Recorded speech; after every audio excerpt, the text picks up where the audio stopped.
Olá, pessoas, sejam bem-vindos a mais um MamiCast. Eu sou a Nath, tô aqui para trazer um reporte especial da última viagem que eu fiz para o Uruguai. Quem viu acabou de perceber que eu cheguei de viagem agora, foram quase 10 dias pelo país, visitando 27 vinícolas e outros estabelecimentos.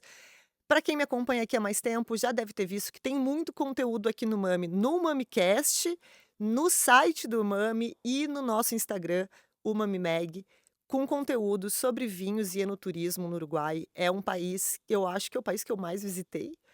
Visitei mais de 20 vezes, então é o país que eu conheço melhor, é o país que eu tenho essa conexão muito grande. E depois dessa viagem, eu vim aqui não para trazer informações sobre lugares que você deve conhecer, os lugares mais clássicos, porque isso você já encontra no nosso site. O que eu vim trazer é um reporte do que está acontecendo lá por neste momento.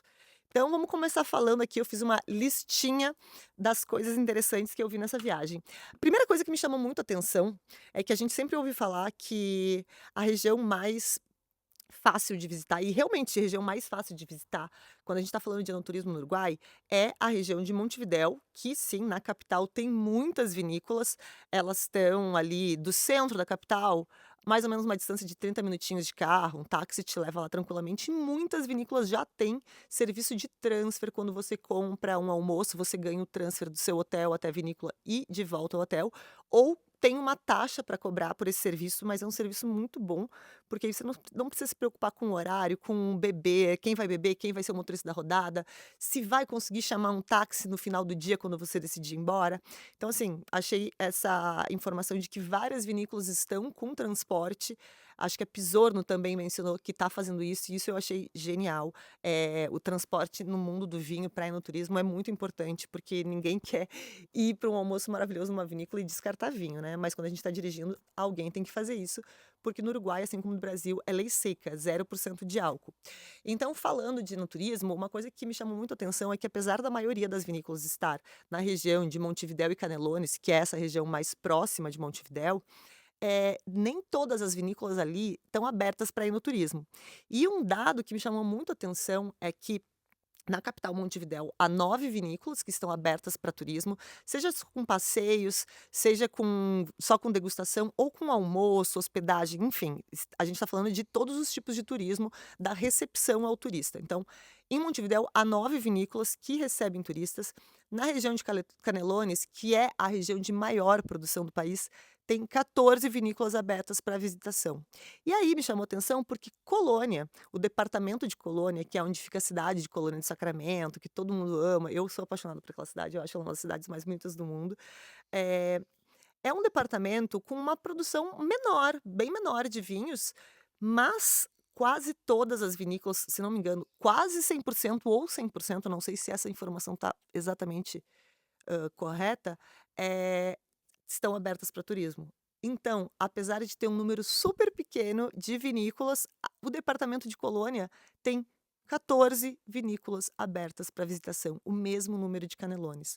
Então, para quem está pensando em viajar para Montevidéu, ou já conhece Montevidéu e quer conhecer melhor uma outra região, Colônia de Sacramento é um ótimo lugar para se ficar. A cidade histórica é incrível. Para quem quer fazer uma visita rápida a Buenos Aires, tem o ferry, né, o buquebus, que leva cerca de 40 minutos até Buenos Aires. Você pode ir lá, almoçar, passar o dia e voltar. Claro, sempre bom ficar de olho, né? Porque quando o tempo muda, o ferry para de passar, então já aconteceu com uma amiga, Ana, um beijo, eu lembro da tua história. Minha amiga tinha vindo de Buenos Aires passar um dia em Colônia e acabou precisando dormir à noite, porque à noite começou a ventar no final do dia e o ferry não voltou para Buenos Aires. Então acontece, ela não estava preparada, não tinha uma muda de roupa, teve que pegar um hotel ali, mas cidade de Colônia de Sacramento tem essa parte histórica, com muitos restaurantes e pousadas charmosinhas, né. O centro é magnífico, é um lugar que muita gente vai só passar o dia, mas eu recomendo muito ficar de noite também, porque o charme daquela cidade de noite é inexplicável, a iluminação dela é linda. Tem essa possibilidade de viajar até Buenos Aires e voltar no mesmo dia. Tem cassino, tem uma parte mais moderna da cidade, tem essa parte antiga e tem muita vinícola. Inclusive, fica no departamento de Colônia a vinícola mais antiga do país, que é Los Cerros de San Juan, primeira vinícola que filmamos para a nossa websérie Uma Cave por Vez. Foi nosso primeiro vídeo do YouTube de vinícolas que a gente visitou foi Los Cerros de San Juan.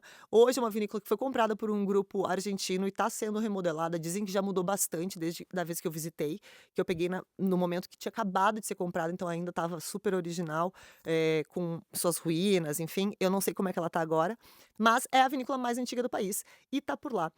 Então, o que que eu descobri? Não existe só pouquíssimas vinícolas que dá para visitar em Colônia, você pode fazer uma viagem inteira só para Colônia e que vai ter muita coisa para você fazer. Tem muita vinícola por lá, inclusive as vinícolas conhecidas como Narbona, que fica em Carmelo, isso é departamento de Colônia, então é uma região com muita possibilidade de enoturismo, e não só enoturismo, mas o turismo cultural também, um turismo de museu, de enfim. Maravilhosa região. Se você já fez Montevidéu e seus arredores, sugiro fazer uma semaninha dedicada à Colônia de Sacramento, ao departamento de Colônia e às vinícolas que estão nesse departamento, que tem muita opção e elas estão com um turismo muito avançado, com muita, opção de hospedagem bacana. Opa, bati na mesa aqui e sacudi o celular, mas é isso, eu tô gravando sozinha aqui. Então, falando em turismo, ainda queria falar sobre uma vinícola que eu não conhecia, nem os vinhos, nem a vinícola, e conheci dessa vez, que é Espinólio. Espinólio é uma vinícola que fica no departamento de Montevidéu ainda, então é muito central, e tem uma hospedagem muito bacana. Eles têm 4 tanques de cimento bem antigos que eles reformaram e transformaram em habitações. Eu mostrei, as habitações lá, elas são muito bonitas. E eles têm um pacote super completo, que eu acho que atrai muito a atenção de quem está indo de outro país para lá, que inclui uma noite de hospedagem para 2 pessoas neste tanque de cimento que é eu vou se vocês não viram isso nos stories quando eu estava lá, em algum momento eu vou publicar no feed também para vocês verem, vocês podem acompanhar. Então, além dessa hospedagem para 2 pessoas, o pacote inclui um jantar para 2 pessoas, um almoço, uma visita guiada com degustação e o café da manhã, por $380. Então é um destino que o pessoal está usando muito para lua de mel, para aniversário de casamento, essas datas comemorativas, porque você vai lá e você não tem mais nada que gastar. Você já tá com tudo incluído, jantar, almoço, café da manhã. Tem opções com menos refeições, não, se você chegar de noite e for embora no outro dia de manhã, não precisa incluir almoço, inclui jantar e café da manhã. Mas esse é o que mais inclui coisa para você ficar mais tempo e tudo por $380, com a hospedagem, o almoço por lá, o jantar, toda a visita, e o lugar é muito bonito mesmo. Eu tirei muitas fotos da natureza, deu vontade de ficar sentada tomando um mate, tomando uma taça de vinho, inclusive. Com licença que eu tô com sede. Hum. Esse é o vinho que eu trouxe da viagem. No final eu mostro ele pra vocês.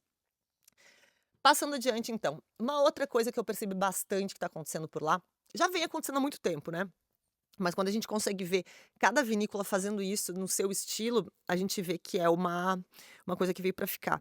Tem muito, blend no Uruguai que tá explorando blends franceses, mas com esse twist de Uruguai. Então, por exemplo, o blend clássico, Cabernet Merlot, muitas vinícolas possuem um blend Taná Merlot.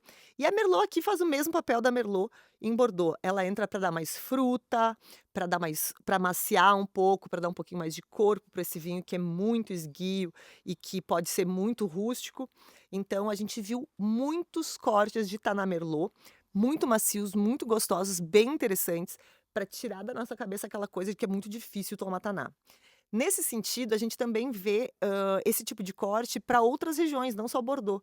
Então, por exemplo, a Alto de la Bagena, que é uma vinícola que fica na região de Maldonado, pertinho de Punta del Este, ela tem uma fama muito grande pelas uvas da região do Rhône. Um dos principais vinhos, eu acho que o vinho ícone da Alto de la Bagena é o Cetus. O primeiro lançado foi o Cetus Syrah. Esse é um vinho espetacular, tá, super recomendo. Depois desse vinho, começaram a surgir, eu não sei se depois ou antes, tá, mas eles têm cortes, por exemplo, Taná Viognier. No Rhône se faz muito o corte, muito não, né, nas OCs específicas, a OCs específicas a gente vê muito o corte, Syrah com 15% de Viognier. Aqui a gente vê Taná com esses 15% de Viognier, que traz uma fruta, traz um frescor diferente, traz uma nota floral que a Viognier traz. Então a gente viu essa repetição de cortes europeus, mas adaptados ao Uruguai, substituindo Syrah por Taná, substituindo o Cabernet Sauvignon por Taná, e o resultado é muito bacana, porque a Syrah tem essa característica também, assim como a Taná, de uma uva muito potente, de uma uva que pode ser muito rústica, e quando a gente está falando de Rhône Norte, sim, a gente pode pegar Syrahs muito rústicos, Cornat, por exemplo, é uma região de vinhos muito longevos, mas que precisam de um certo tempo para a gente poder tomar, porque a Syrah ela vem muito jovem, muito agressiva e, nesse caso, a taná também foi muito vista, assim, né, como uma uva muito difícil de ser tomada sozinha, como uma uva muito rústica, que tem que ser domada, que precisa de madeira. E a gente está vendo isso mudar muito. A gente viu muitos tanás 100% taná, sem madeira, com um trabalho de amaciar essa uva feito ainda no vinhedo, com vinhas mais velhas, com uma poda diferente, com amadurecimento em garrafa, com menos madeira ou com madeira mais antiga. Então a gente está vendo muito essa mudança, que eu acho muito interessante. Falando então já de caças francesas, desse corte, dessa mistura Syrah-Taná, Merlot-Taná, uma coisa que eu fiquei impressionada, eu já tinha visto o surgimento dessa variedade no Uruguai, mas dessa vez eu vi que ela se disseminou com uma força muito grande, eu acho que é uma uva que veio para ficar no Uruguai, que é a Marcelã. A Marcelã, aqui no Brasil, a gente está vendo crescer também na Serra Gaúcha.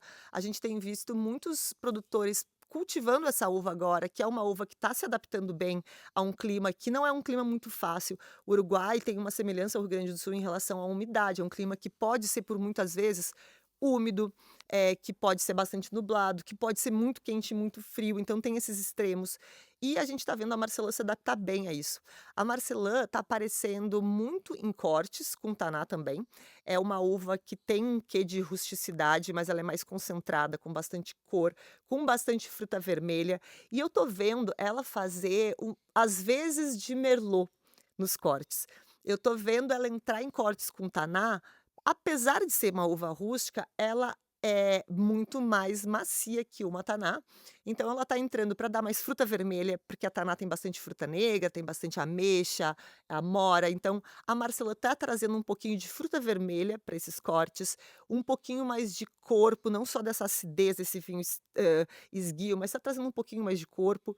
A rusticidade dos taninos, obviamente, transforma esse vinho em um vinho ainda mais estruturado, porque a gente tem essa rusticidade de tanino da taná e da Marcelã juntas, mas com esse trabalho que eu tô vendo os produtores fazendo no vinhedo e na vinícola, a gente tá encontrando vinhos bem macios.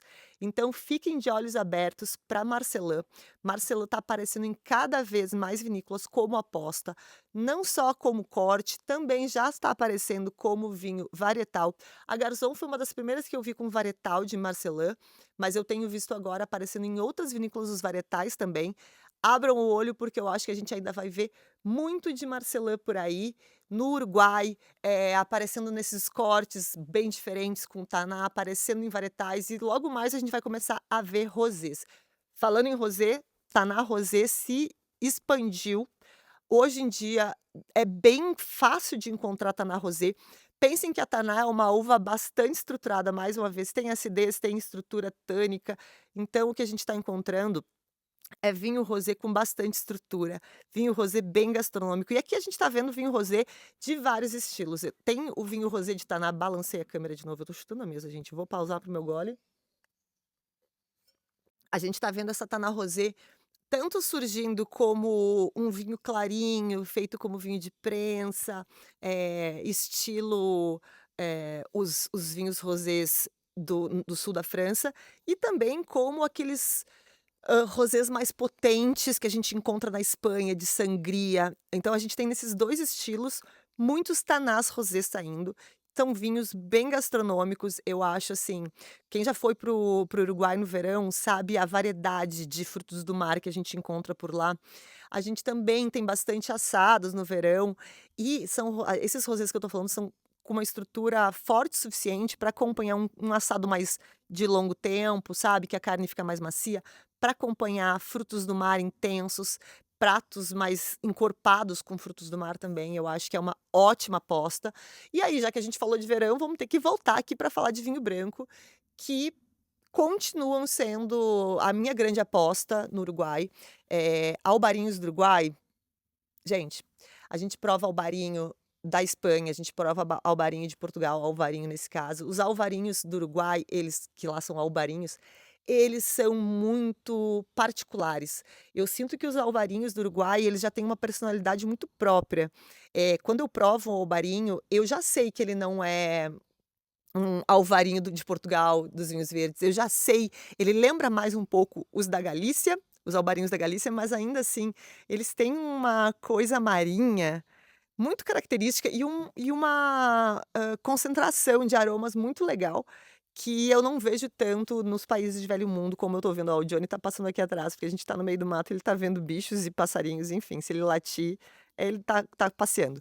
Então eu tenho visto os albarinhos uruguaios com uma personalidade muito própria. A gente já está vendo que as vinícolas não têm mais um albarinho. Elas têm vários níveis de albarinho, de várias linhas, albarinhos muito jovens e frescos, albarinhos mais de guarda, com envelhecimento, albarinhos que passam por madeira, que não passam, que fazem batonagem, que ficam em contato com as lias. Os albarinhos estão surgindo numa grande variedade e eu sinceramente acho que assim, ó, por mais que a taná seja a uva símbolo do país, tem uma história muito grande, os albarinhos são as estrelas do país. Sinceramente, são aqueles vinhos que a gente prova e diz assim: "Isso aqui vem do Uruguai, eu quero ir pra praia, eu quero ir para o verão no Uruguai, tomar uma garrafa desse vinho com um fruto do mar, com uma porção de anéis de lula, com um polvo". São vinhos realmente especiais e a cada ano que passa o Uruguai está evoluindo, porque a gente está encontrando vinhas mais velhas, então elas estão ficando mais concentradas, com os vinhos estão ficando mais complexos.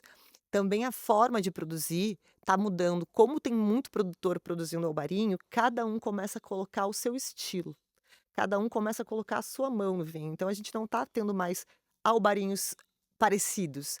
Cada produtor tem um estilo, a gente vai provar albarinhos que tem uma corzinha bem amarelinho, palha, esverdeado e outros super concentrados que passaram por envelhecimento, que tem toda uma outra gama de aromas.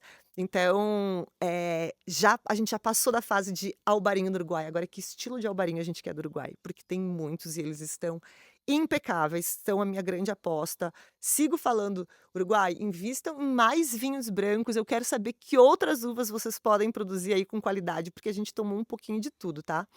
E tem muita coisa nova surgindo, tem um inseto aqui na minha frente, tem muita coisa nova surgindo que eu tô impressionada.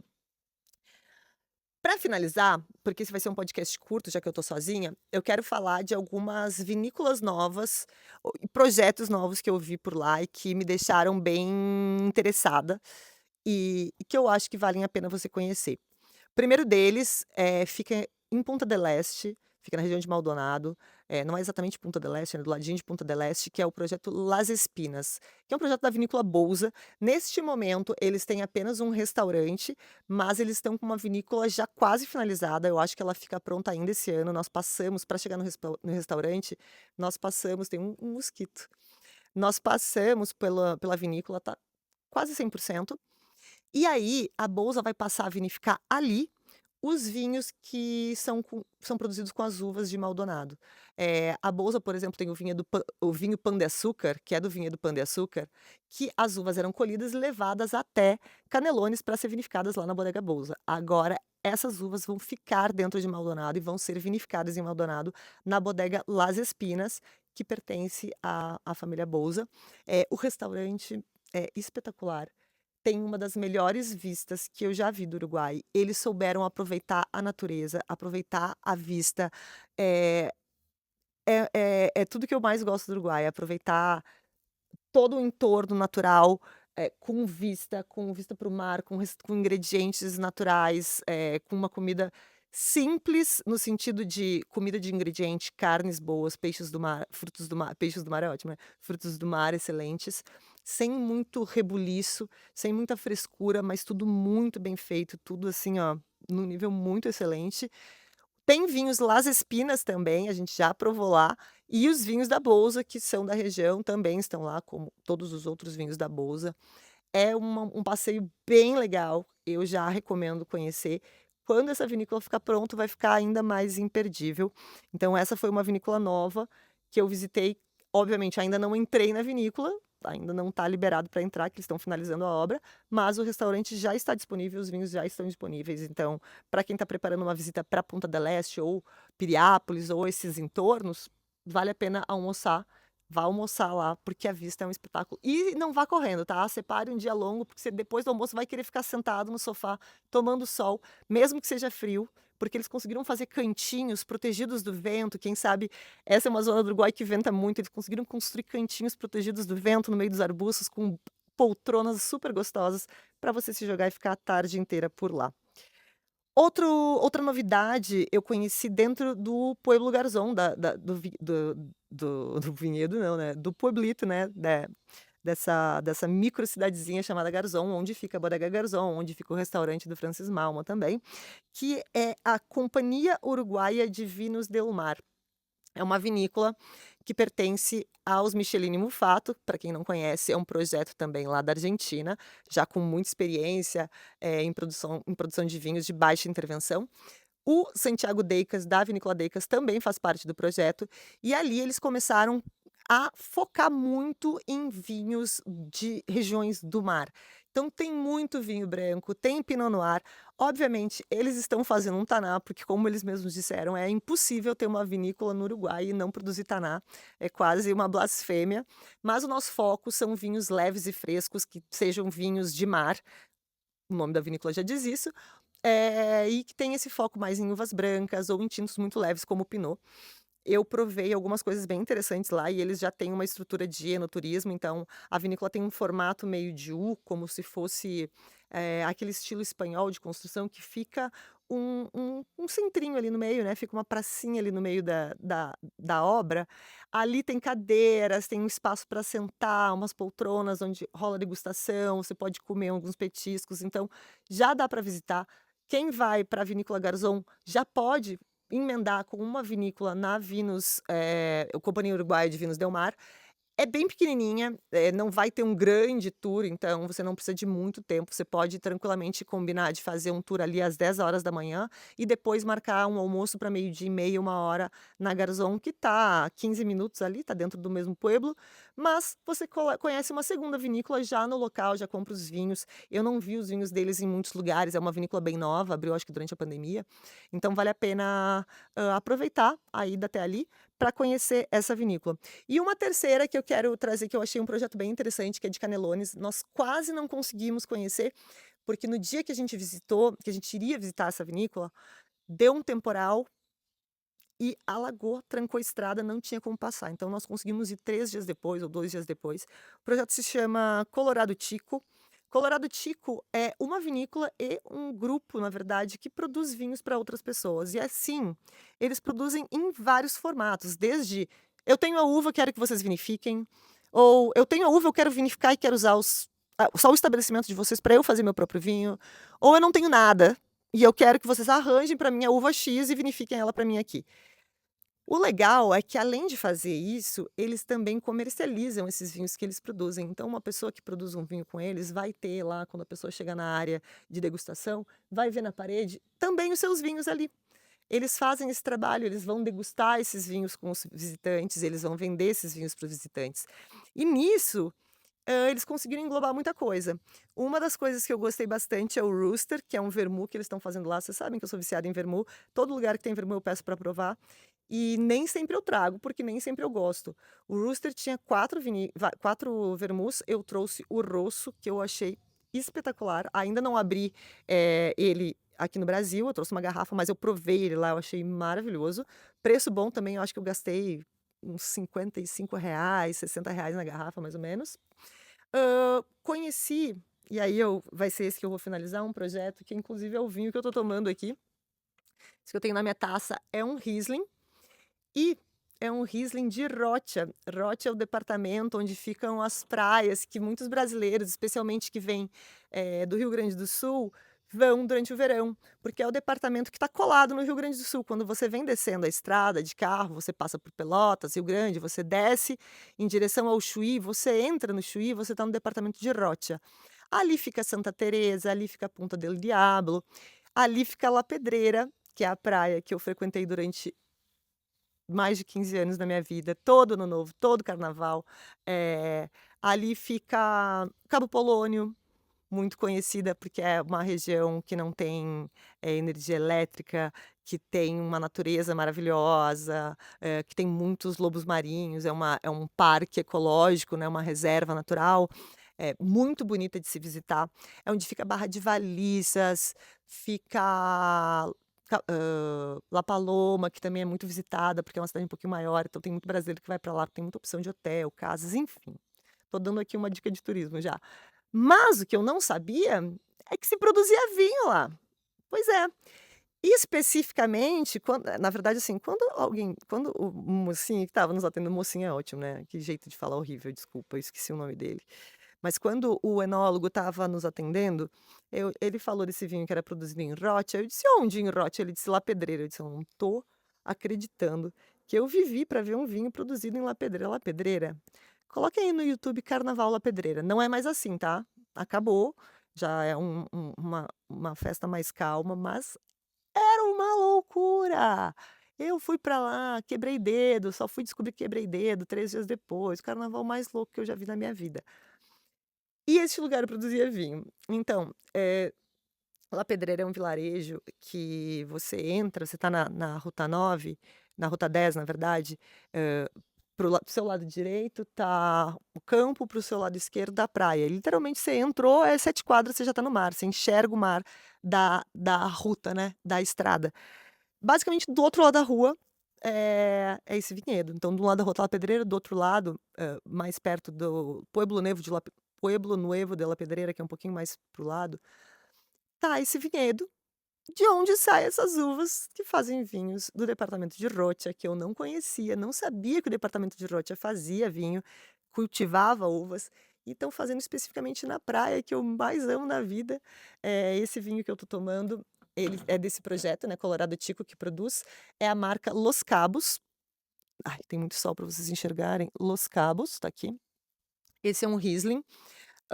Eles tinham um de mais guarda, que ficava um pouco mais de tempo envelhecendo. Eu quis comprar o mais jovem mesmo, porque eu gosto de vinho jovem, até porque provavelmente esse é um vinhedo bem novo, bem recente, então não adianta querer um vinho mais envelhecido, porque o vinhedo ainda não está possivelmente dando todo o potencial de Riesling. Quando a gente fala de Riesling, que vem com aqueles aromas super característicos, super concentrados, etcétera, a gente já está falando de vinhedos mais estabelecidos, né, um vinhedo jovem ainda vai dar um vinho que é mais frutado. Com o tempo, certamente, a gente vai ver coisas maravilhosas por lá. E esse aqui já está muito bom, nós provamos ele e acho que provamos Semillon. Semillon ou Chardonnay?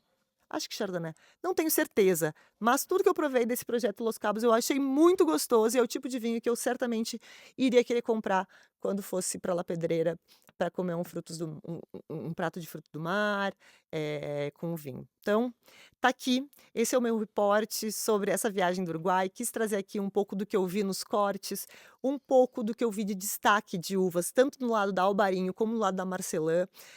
Algumas questões sobre enoturismo, sobre a gente ficar na nossa cabeça de que apenas Montevidéu e seus arredores têm muita opção, não.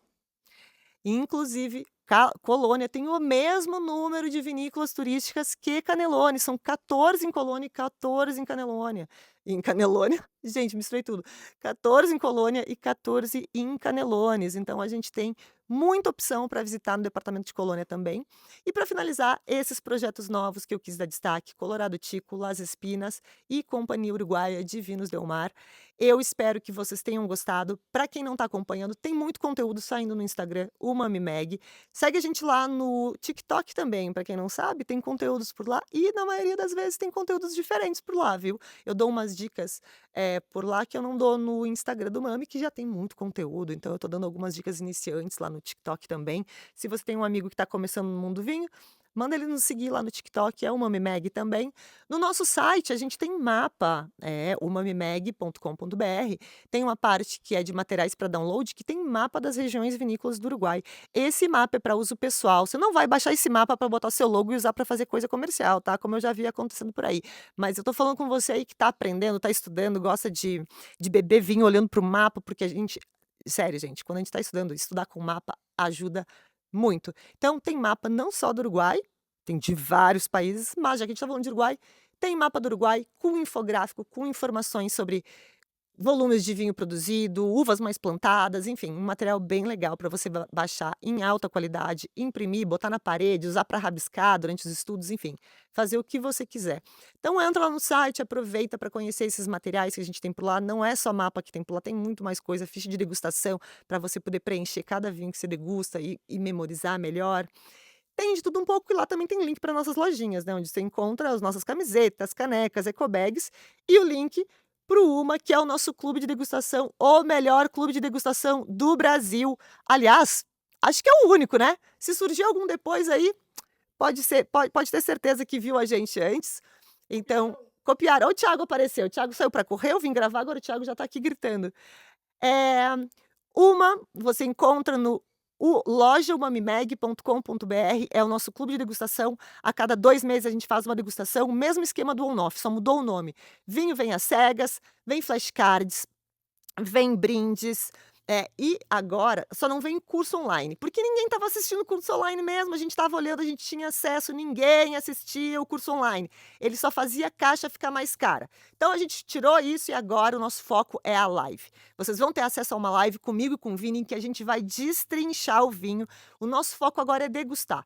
Todo mês tem um tema? Tem um tema, mas a gente vai degustar do zero, seja você um profissional degustador ou uma pessoa que está começando agora, a gente vai destrinchar do zero esse vinho, para tirar aquela mania que a gente tem quando a gente vai para autoescola já sabendo dirigir, que é umas manias que a gente já vem com ela errada. Acabou essa frescura, acabou essa mamata, agora é degustação do zero comigo e com o Vini. O nosso tema do mês é doçura, a gente vai degustar no final de junho. Eu acho que a gente ainda tem umas 4 caixas disponíveis só, e não tem reposição, então aproveitem. O vinho que a gente escolheu é um absurdo, eu duvido vocês encontrarem esse vinho com o preço que ele está na caixa, mas assim, eu duvido mesmo, e vocês vão se apaixonar por ele. Então, corram para lojamamimeg.com.br, garantam sua caixa do Uma e venham degustar, venham fazer parte do melhor clube de degustação do Brasil. É isso, achei que ia ser um podcast curto, já estamos aqui há 30 minutos, eu estou falando sozinha há 30 minutos. Sozinha não, com vocês, que eu sei que vocês estão me ouvindo e respondendo para mim. Espero que vocês tenham gostado. Se ficou qualquer dúvida sobre o Uruguai, obviamente deve ter dúvidas aí, porque eu falei nem um terço do que tem para falar desse país. Mandem para mim, podem mandar um ADM lá no Mami Mag, no Instagram, por favor, porque o TikTok eu entro só para postar, tá? Não tô vendo DM lá não. Mandem DM no Instagram. Sigam a gente, mandem mensagem, eu respondo todo mundo na medida do possível. Quando alguém responder esquisito é porque não sou eu, é o Thiago. Somos só nós dois que estamos ali respondendo. Nos vemos na próxima sexta-feira, ao meio-dia. Um beijo e até a próxima.